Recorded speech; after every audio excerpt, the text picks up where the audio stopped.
This recording is from the British Council.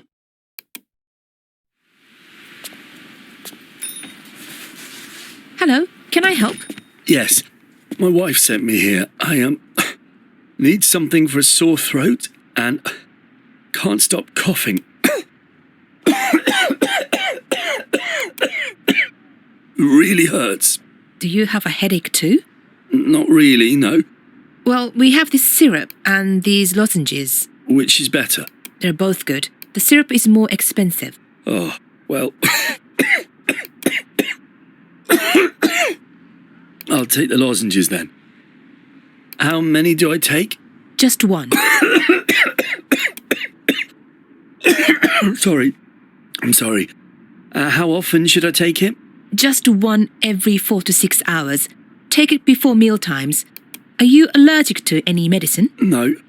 Then you'll be fine with this. Can I get some antibiotics too? I'm afraid you need a prescription for that. Oh. You know, you should really see a doctor if that cough continues. Thanks.